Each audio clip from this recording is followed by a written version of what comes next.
He held a gloved stop hand at the cracked door as the snared Bobcat Cub crouched on the wet porch step, waiting. Wind pushed spray across the boards. The door seam trembled, and truck lights rolled toward the curve as time tightened. A boot lifted toward the crate, and he stepped shin to shin to block it while the cub pressed back from the bars. Earlier, the cub paced the threshold, scratched the same plank, fixed its eyes on the road bend, and it did not leave. Before any help arrived, wet prints and a scuffed patch marked the boards under the latch, and he finally committed. Sunlight sat clean on the porch boards, bright enough to show every raised grain and old nail head. The cabin door stayed on its latch, cracked an inch for air, and the draft carried pine sap, dust, and a faint note of motor oil from the drive. He stood in the kitchen with a mug cooling in his hands, eyes fixed on that wedge of daylight. A thin scrape brushed the threshold, paused, then brushed again, as if something outside had learned the rhythm of patience. He told himself the sound was only wind playing tricks in an old house, yet his throat stayed tight as he started for the door. He told himself it was nothing loose siding, a branch tapping, the house shifting after the night chill. The logic sounded right, yet his shoulders stayed tense, like the sound had found a place under the ribs. Beyond the railing, the gravel drive cut through dry grass toward the road curve, heat shimmering above it.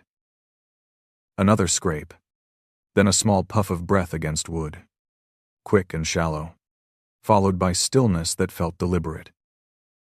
He set the mug down, rubbed grit from his eyes, and kept one hand near the door, waiting for the next sign. He eased to the door without turning on any light, placing each step so the boards would not announce him. The latch trembled once, not from wind, but from contact, and the door edge gave a soft tap against the jamb. A pale mark on the threshold, fresh scuff against darker stain, caught the sun, and the hairs on his forearms lifted. He doubted his own senses again, blamed a long shift and thin sleep, then pressed his forehead to the cool wood as if it could settle his thoughts. The scrape returned, closer, and he held the door steady with 2 fingers, choosing not to pull it wide. A truck passed on the county road, tires humming, and the porch fell quiet the way it did when a song ended too soon. He almost laughed at himself, then froze when a faint metallic tick sounded near the step, sharp as a pebble tapped by a nail. His boot soles felt suddenly too loud on the floor. He waited, counting breaths, telling himself it was traffic vibration working through old timber, until the tick came again from a different spot, nearer the cracked gap. His stomach tightened, and he steadied the door with 2 fingers, ready to stop it from swinging. From the corner of the porch, a shadow moved against shadow low to the ground, controlled, then still. Only small details gave it away. 2 pointed tips that shifted, a blink of eyes catching light, and fine threads that vanished as quickly as they appeared. The shape did not bolt. It stayed near the cracked door as if that narrow gap mattered. He did not step outside. He remained behind the jamb, weighing whether opening wider would calm whatever was there or drive it into panic. And the air between wood and daylight felt suddenly thin. Down the road, brakes squealed at the curve, followed by a hard thump of tires over gravel. He swung the door open enough to feel warm air wash his face, and heavy boots splashed up the steps, someone running without care for noise. By the time he reached the porch, the boards held only damp prints, a scuffed patch at the threshold, and a wet smear where something small had pressed, then slipped away under the bench. A sharp scent, wet earth, and something musky hung in the sun. He knelt and looked into the shadow, seeing only a faint tremble of dust settle. A neighbor's voice carried from the drive short. Irritated words about a stray and wire on the boards. Then a sudden stop. He saw the man's boots plant at the threshold and back away, as if the sight at his feet had changed the math.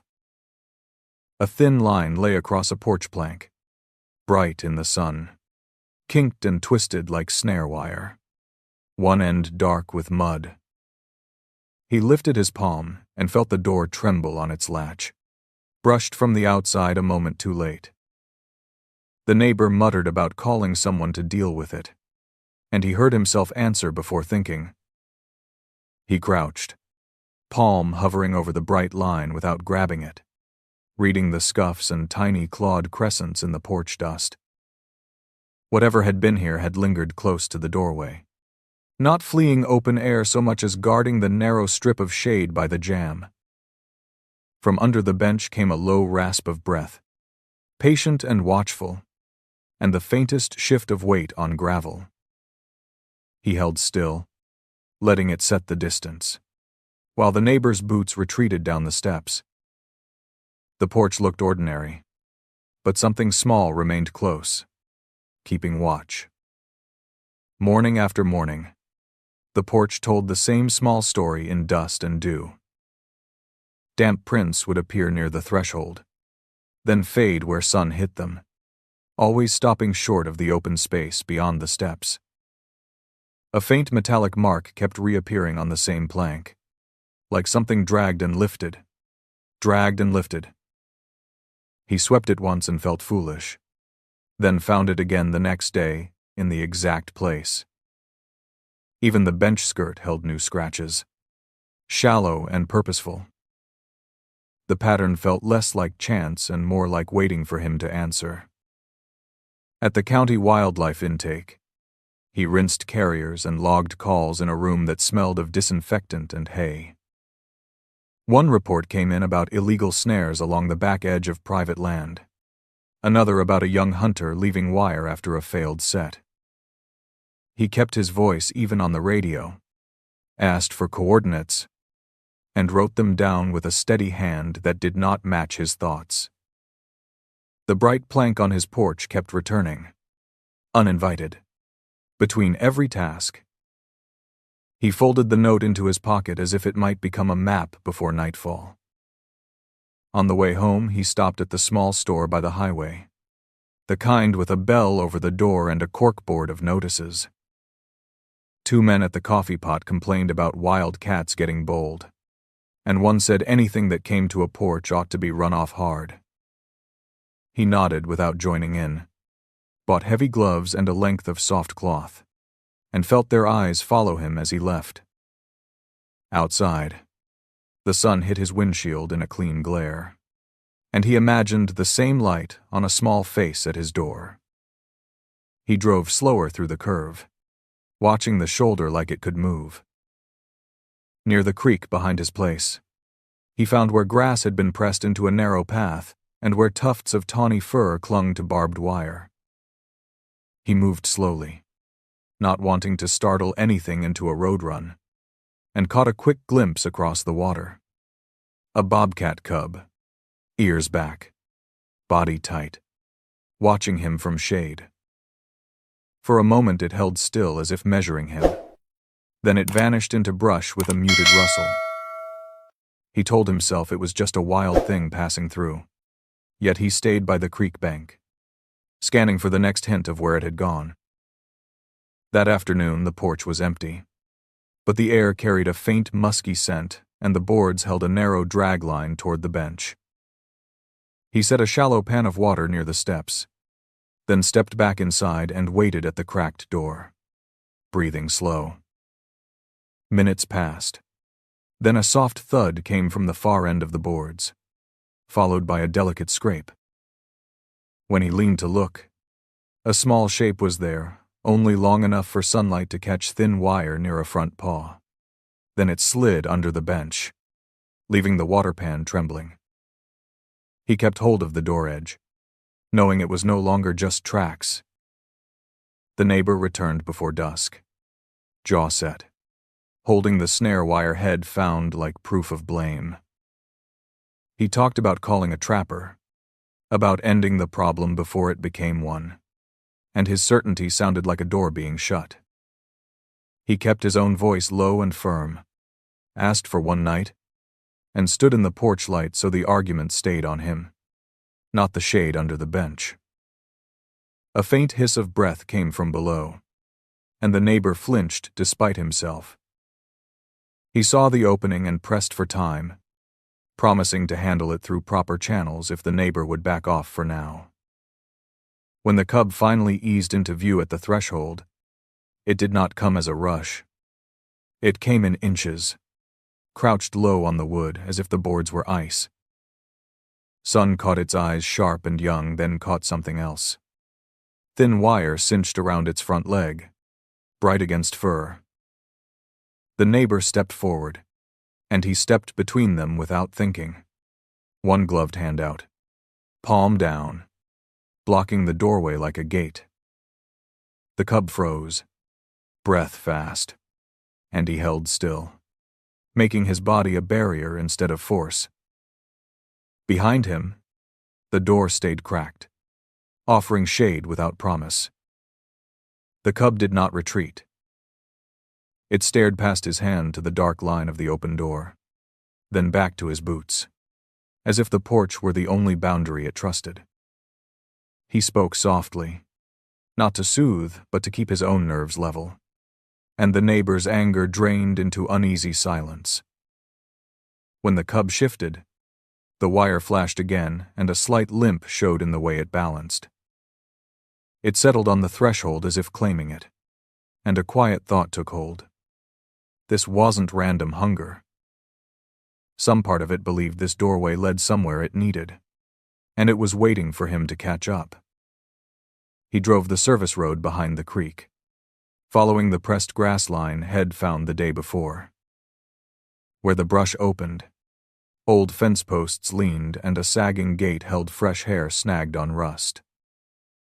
The cub stayed out of sight, but its passage was written everywhere.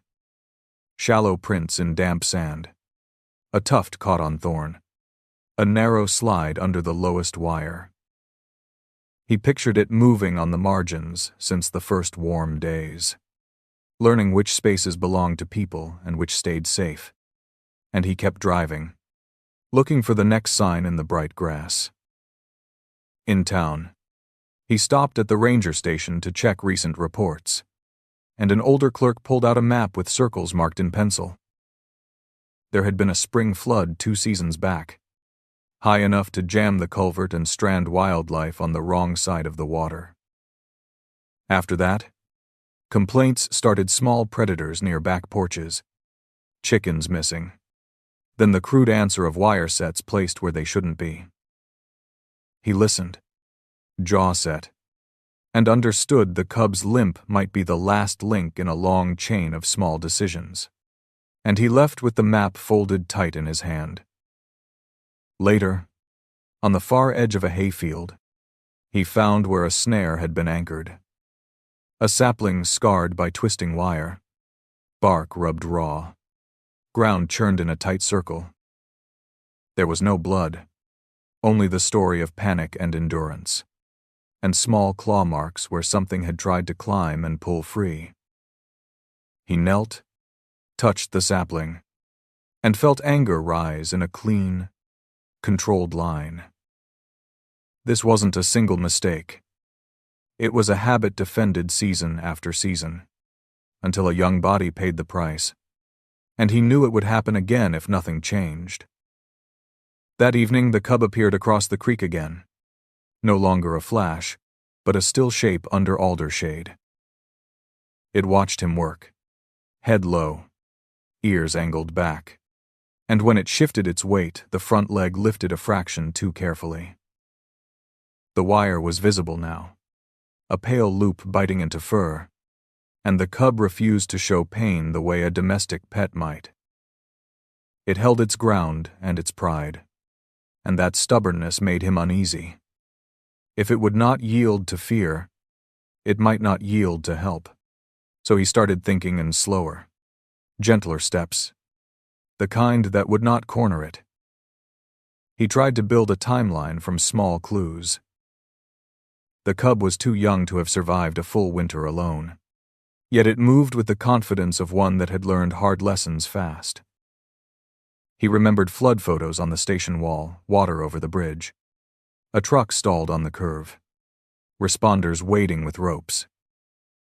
A youngster separated in that chaos would learn that roads were both escape and threat, and that doors could mean warmth or traps. The porch, he realized, might look like the only stable landmark left, and it would guard it even when it hurt. At the back of an old barn, he found scratch marks on a low door and a scatter of feathers that suggested a hunt gone wrong. The owner met him there, face tight with frustration, and said he'd seen a small bobcat circling the property for weeks, never daring to cross the open yard in full sun. The man wanted it gone and offered to loan a live trap the size of a suitcase. He declined, explaining that traps could worsen a leg injury and turn rescue into pursuit. The man's patience thinned into the kind of silence that promised a faster solution, and he drove away feeling time compress. Driving home, he slowed at the same road curve where brakes had screamed the first morning. In the gravel shoulder he found a faint drag mark and a single print, deeper on one side than the other, as if weight kept slipping. He imagined the cub crossing at the worst angle, wire catching on stones, each step threatening to snag and flip it. His hands clamped harder on the wheel.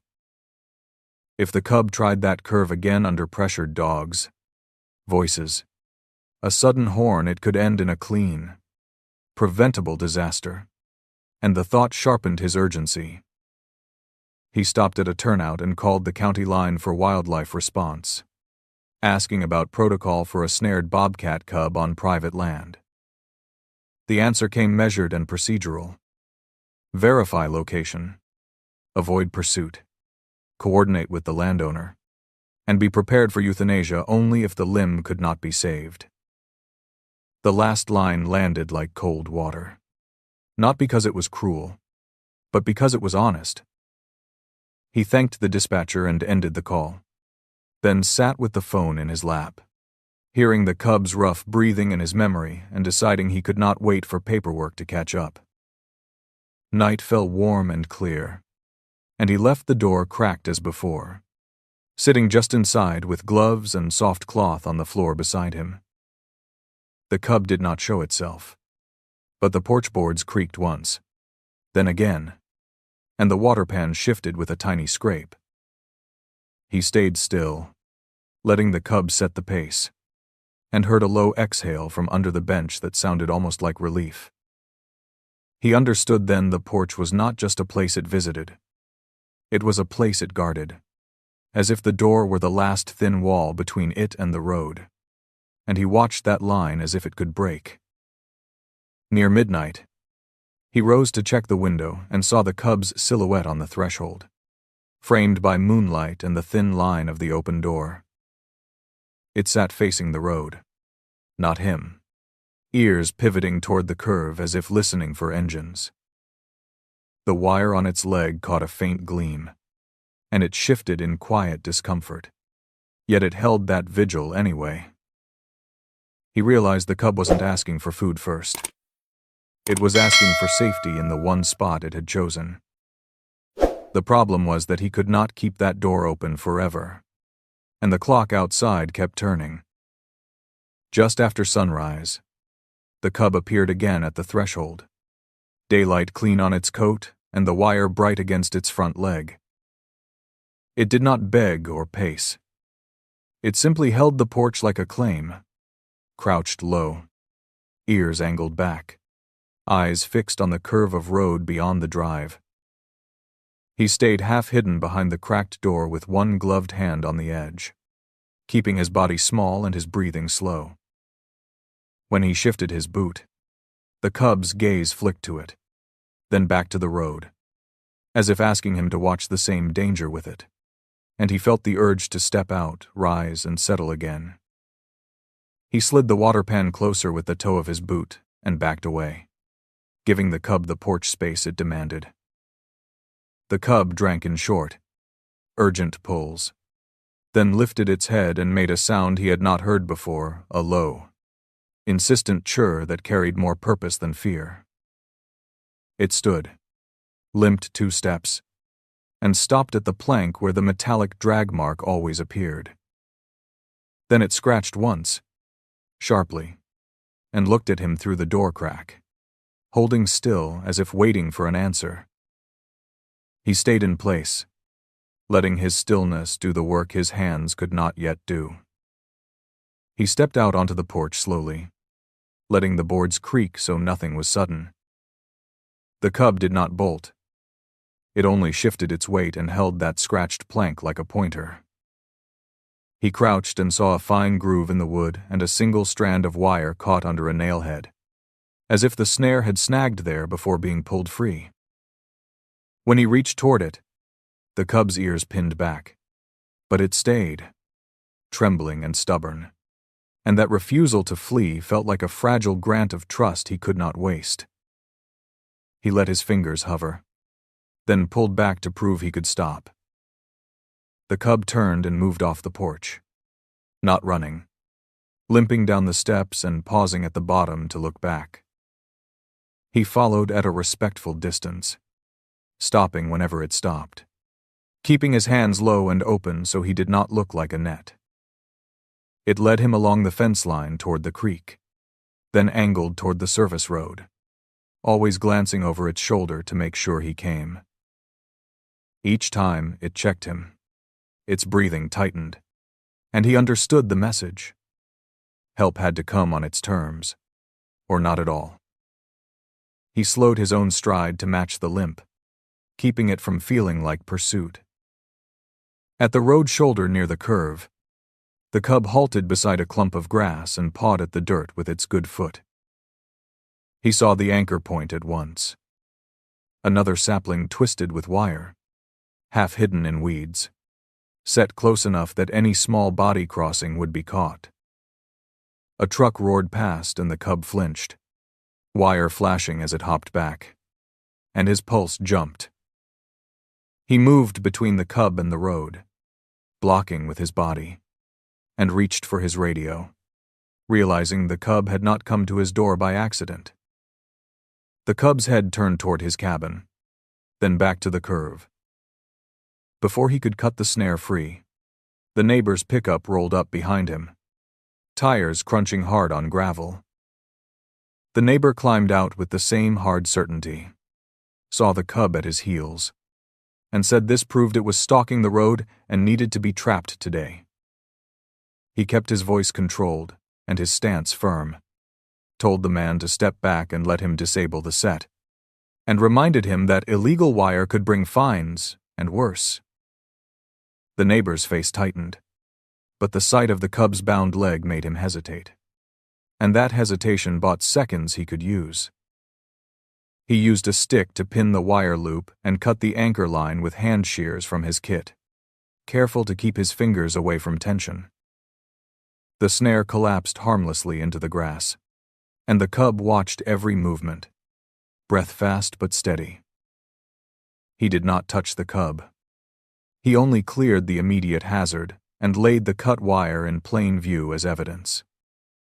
When another vehicle slowed to stare, he stood up and waved it through with calm authority, then guided the cub back from the shoulder, keeping it alive to the traffic it did not understand. Back at the cabin, he opened the door wider and sat on the threshold with his back against the jamb, leaving space between his knees and the porch boards. He set the soft cloth and padded restraints beside him, not as a threat but as a plan, and spoke in the same low cadence he used in the intake room. The cub edged forward, stopped, then settled a few feet away, breathing hard from the walk. For the first time it lowered its head and let its eyes half close, and he took that as permission to stay near without chasing. So he stayed. He called County Wildlife Response and gave exact coordinates, then called the landowner whose fence line held the snare anchor. Procedure moved slow. But the voices on the phone changed when he described a juvenile bobcat with wire cinched tight on the leg and a second active set beside a public road. They agreed to send a proper team and asked him to keep the cub contained and calm if possible. He looked at the cub on his porch, then made his commitment in a small, concrete way. He moved his truck to block the curved shoulder and set out warning cones, choosing safety over convenience.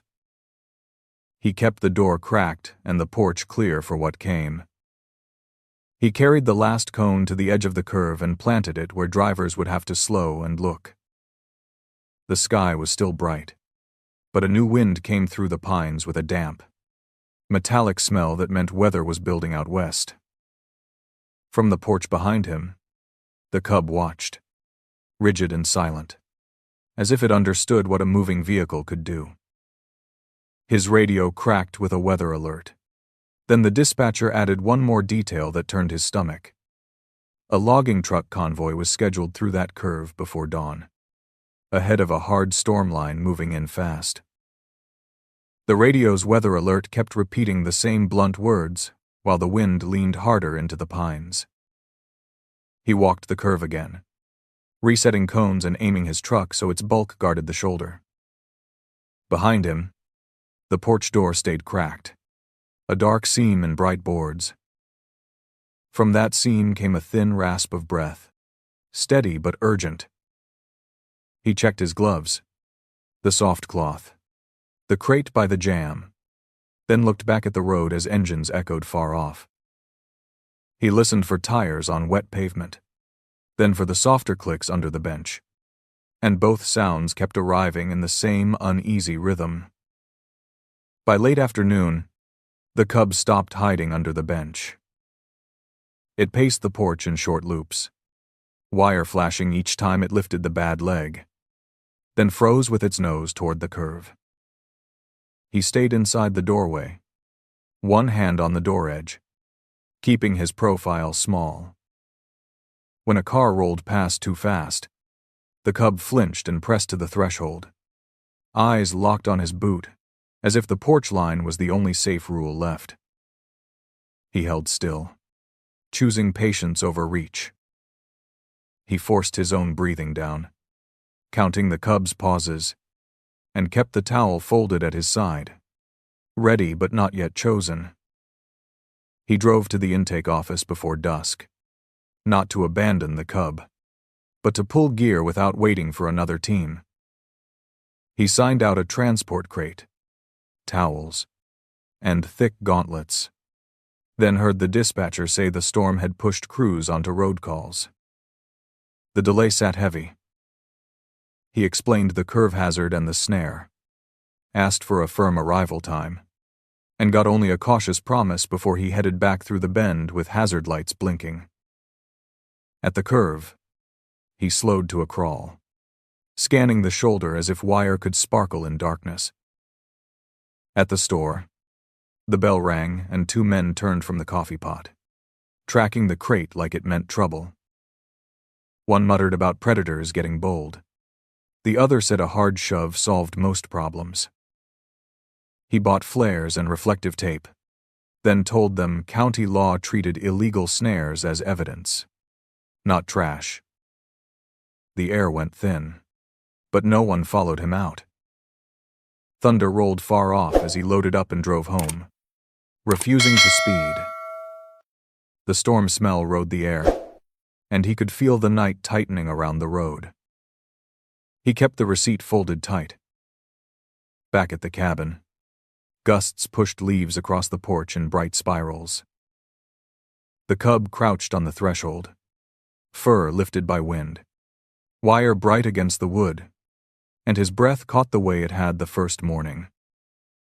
He crouched just inside the cracked door, one gloved hand rising, then stopping mid-air as the cub's ears pinned back.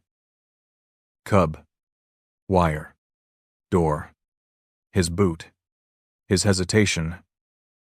He backed away by inches, letting the cub keep control. The cub's ribs moved quick beneath the fur, and the wire had worn a narrow track that kept his jaw set. He did not blink once. A pickup rolled into the drive, and the neighbor stepped out, eyes on the cub. He climbed the steps fast, boot landing heavy near the threshold, and the cub recoiled but did not run. The neighbor's foot shifted as if to shove it away, and the motion sharpened the air. He stepped between them, shoulder blocking the doorway, palm out, voice low and final. The neighbor cursed, then backed off when the wire gleamed in full sun. He kept the door angle like a shield, eyes on the neighbor's hands until the man finally turned away. His heartbeat stayed loud. The wind carried a new sound, deeper than leaves. Diesel engines winding down the county road, then idling beyond the curve. He jogged to the shoulder, waving one arm wide, pointing at cones, trying to slow the first truck before the convoy arrived. A horn answered, impatient. Behind him, the cub's breath turned sharp, and claws clicked on porch boards, restless and ready to bolt. He turned back toward the cabin, knowing he could not guard two lines at once. He grabbed the flare box from the truck bed, snapped one to life, and felt heat bloom in his palm as the convoy noise grew nearer. He dragged his work light to the porch and aimed it toward the curve, then laid towels beside the crate like a quiet plan. The cub paced, stopped, and fixed on the radio by the jam, as if the crackling voice mattered. When dispatch repeated the convoy notice, the cub cheered once and scratched the plank near the door. It was not warning him about weather alone. It was warning him about timing, and timing was almost gone. He shifted the crate opening toward the bench shadow, making the porch feel like one controlled corridor. No wasted motion. Night came quick under the storm edge, though the air stayed strangely warm. He left the door cracked and sat on the threshold, knees bent, holding the towel ready but low. The cub settled a few feet away, eyes never leaving the curve, body coiled like it expected impact. In the darkness, headlights swept the cabin wall, then faded, then returned, as trucks staged for an early run. The cub's breathing sped, and he heard the wire tick softly against wood as it shifted. He kept one ear on the crate and one on the road, and the split attention made his neck ache as the minutes bled into hours. A gust slammed the gate near the fence line, and the cub jumped, then limped down the steps toward the road before he could rise. He snapped on his flashlight and followed at a measured pace, refusing to chase. The cub stopped at the cone line, sniffed the reflective tape, then pressed closer to the shoulder, drawn by diesel rumble. He widened his stance between it and the asphalt, using his body as a barrier as wind shoved at his back. He could not grab it without risking panic, so he let his feet do the persuading, step by careful step. The cub's tail flicked once, sharp and angry, and he lowered his center of gravity, ready to absorb a sudden leap without grabbing. The first logging truck appeared with high beams bright as daylight, tires hissing on the curve. The cub flinched and started to dart, wire catching on a twig and yanking it sideways. He lunged, not for the leg, but for the towel, throwing it out to break the line without striking. The cub skidded into porch shadow instead of the road. The truck blasted past, close enough to rattle cones, and his hands shook with delayed fear. He tasted flare, smoke, and rain on his tongue and knew the next pass could erase every gentle choice. He reset the cones. He carried the crate to the doorway and set it open on its side, making a dark tunnel that looked safer than open air. The cub watched, chest heaving, then shifted toward the porch as if choosing between two dangers. Dispatch called back with a hard update. Crews were tied up until after the storm front passed, and the convoy would not wait. He stared at the cub's wired leg, tightened his gloves, and lowered the towel toward the threshold. He set his phone on speaker with dispatch, making the cabin smaller as he leaned toward the cub's line of sight. He moved in slow inches, towel held wide like a curtain, not a net. The cub crouched on the threshold, ears back, wire shining, and the door behind him stayed cracked to keep light and shade familiar. When the cub tried to slip under the bench, he dropped the towel gently across its path and guided it toward the open crate with his forearm, never grabbing.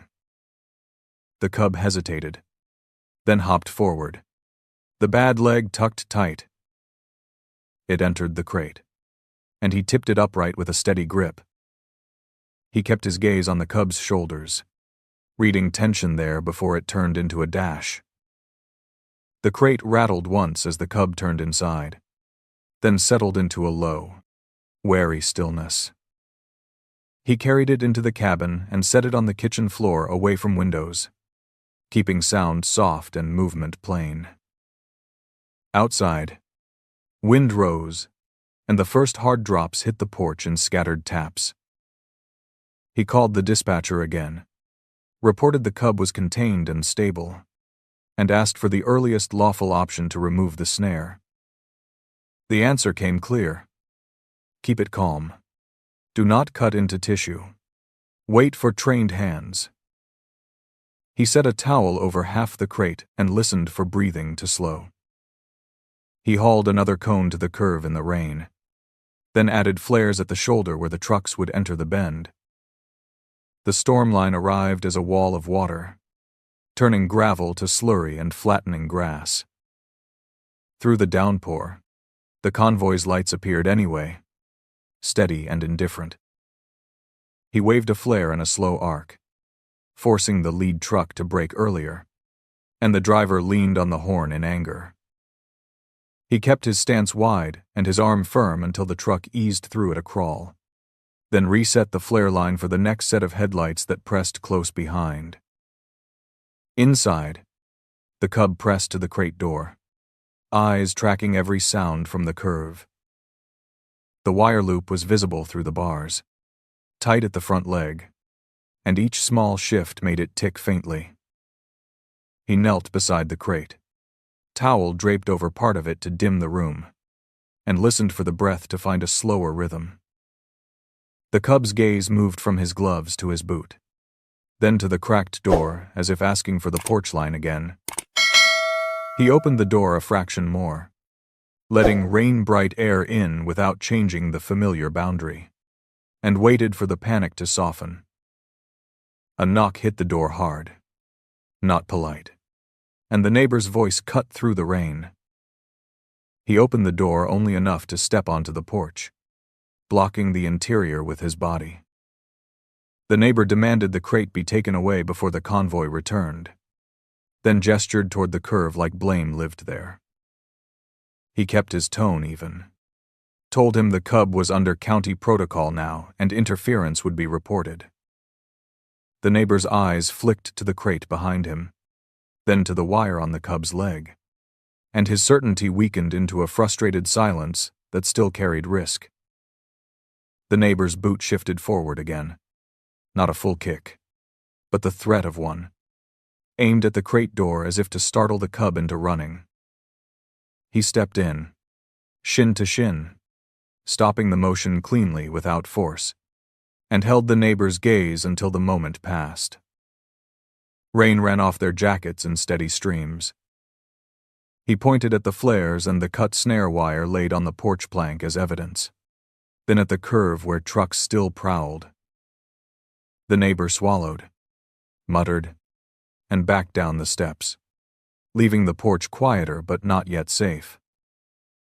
A county vehicle finally pulled into the drive with lights flashing through the gray curtain. A responder stepped out in rain gear, moved with practiced calm, and checked the crate latch before anything else. He spoke quietly, relayed the timeline, the road hazard, the second set head disabled, and the cub's repeated fixation on the curve. The responder nodded, then read the wire's placement through the bars and said it would come off clean if swelling was controlled. Relief hit him hard enough to make his hands feel light, and he followed every instruction without rushing a single motion. They brought the crate onto the porch for better light, rain easing into a softer sheet.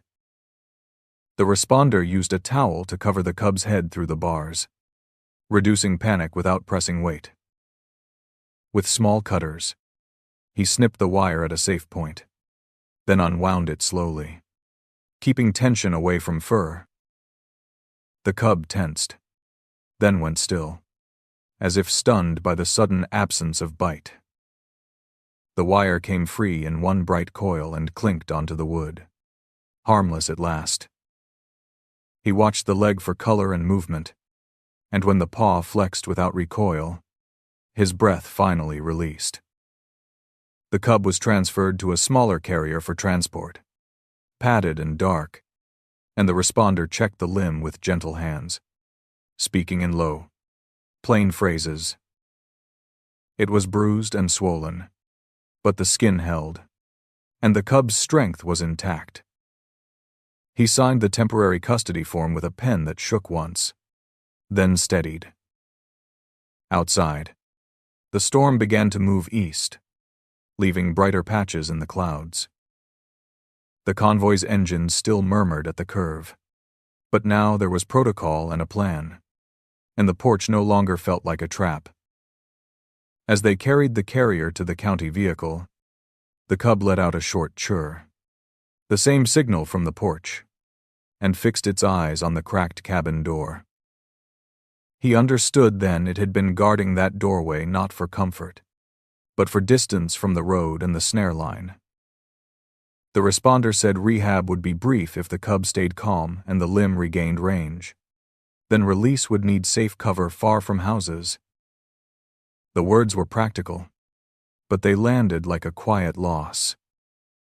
He nodded anyway, because the cub's life mattered more than his own wish to keep it near. The driver slowed at the curve on the way out, and headlights swept the cones and flares head placed like a belt of small stars. The convoy trucks eased through under that warning line, no longer roaring blind. He stood in the rain and watched them pass, counting gaps, listening for skids that never came. Back at the porch, the spot where the cub had crouched was empty, but a faint imprint of damp fur remained on the wood. He gathered cones and flares with careful hands, folding urgency back into order, and carried the last flare stub to a metal bucket by the steps. By late afternoon, the responder called from the intake room. The cub had calmed. Swelling was manageable, and it had eaten without fighting. He stood in the doorway listening to creek water and distant engines, then sat on the threshold with the door cracked. He bagged the cut wire, wrote the time in his log, and turned the radio down until it was only a murmur. The crisis had not erased the damage, but it had stabilized the next step, and the porch finally felt like a place that could breathe. A damp imprint on the boards lingered where the cub had waited, and he left it untouched. The next mornings came with a steadier kind of work. He drove the service road with the ranger map in his pocket, flagging each old anchor point and photographing it for the county file. The creek line held fresh tracks again, lighter now, and the porch stayed quiet except for wind and creaking boards. At the intake office, he checked on the cub through the carrier door, hands low and movements plain. When its ears tightened, he backed away at once, keeping trust intact. He noted the time and weather in the file, treating patterns like tools instead of hunches. He met the landowner by the hayfield fence and walked the boundary together, pointing out where wire had been set too near public passage. The talk stayed tense but civil, shaped by paperwork and fines. He offered marked no-set zones near the creek and road, plus periodic checks during season shifts. The landowner resisted, then softened when shown photos of twisted saplings and the cut snare. They shook on a fragile agreement and kept walking, boots crunching the same grass line the cub had used. By the end, neither man looked pleased, but both looked committed enough to follow through. At the store, he pinned a county notice to the corkboard. Illegal snaring penalties and a number to report traps near roads. No speech, just paper, tape, and a steady hand. One man snorted, then asked where the creek boundary ran, and he answered without heat. Outside, a truck idled with an impatient diesel note, and he waited until it pulled away before heading home. The town's attention felt less like gossip now and more like procedure, and that shift mattered. He carried a small stack of flyers in his truck, ready to replace any that went missing. At the intake, the responder showed the cub's progress through the bars. The leg still tender, but the paw now bearing weight in short, careful steps. The cub tested the floor, then paused, watching him without flinching. It had not become friendly, only less desperate, and that distinction felt like respect. He helped clean the carrier with diluted disinfectant and draped a towel to dim the room. When the cub churred once and settled, he understood calm was the real medicine. He left the room the moment the cub's breathing quickened, returning only when it steadied again. The day of release came under clear sky, honest like the porch morning when he first froze at the wire. He drove the carrier to the creek edge where brush thickened and road sound faded, staying within the patch of land the cub already knew. The responder opened the door while he stood back, hands visible and still. The cub stepped out, paused, lifted the healed leg once, and then moved into cover without looking back. He waited another minute, then drove back without music. At the cabin, he parked facing the curve out of habit, then forced himself to turn the engine off and sit.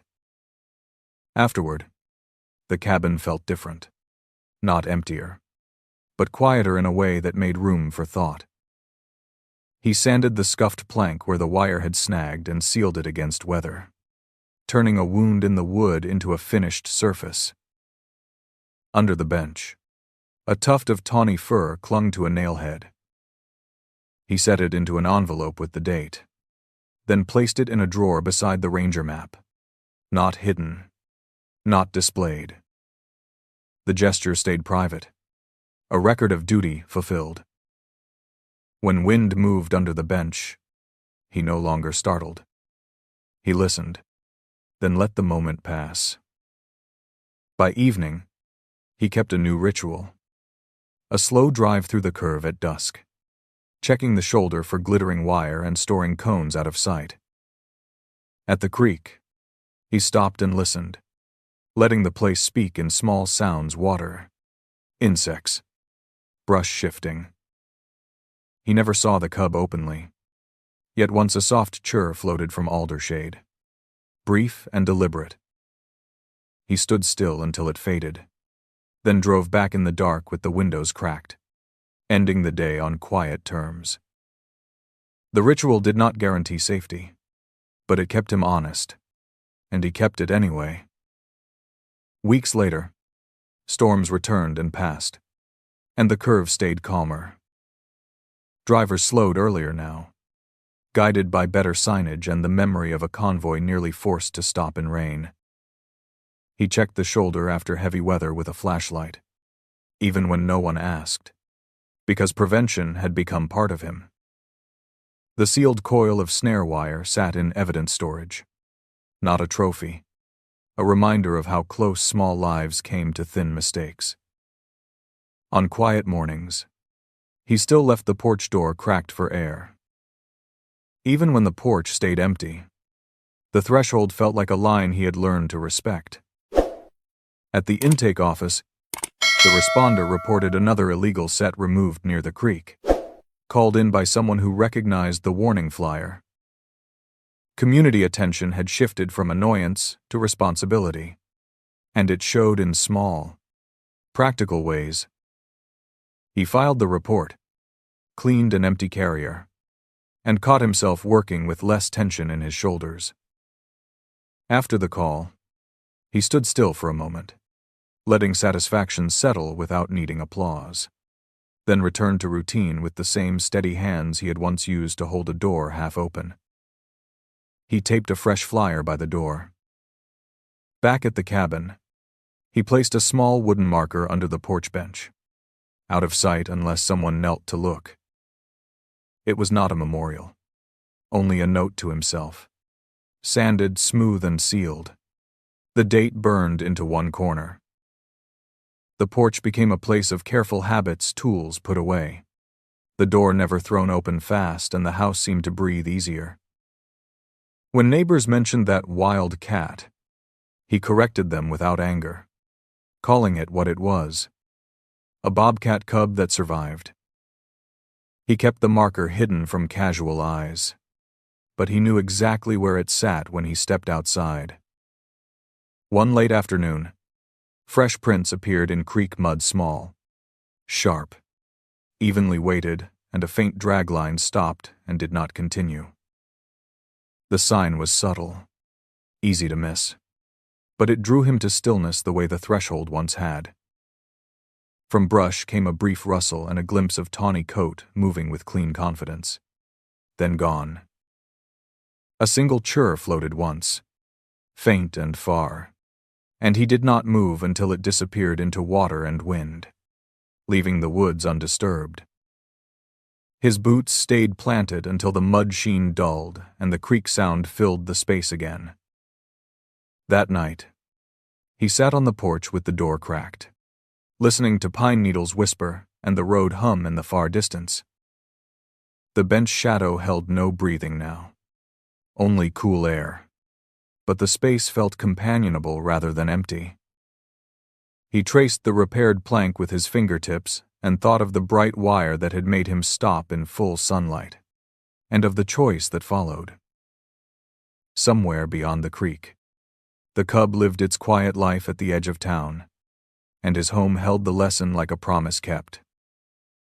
He slept before midnight. If this story touched your heart, drop a simple 1 in the comments to let us know you were here. Your support keeps these gentle stories alive. Don't forget to subscribe and stay with us, because the next story might just be the one that finds you when you least expect it.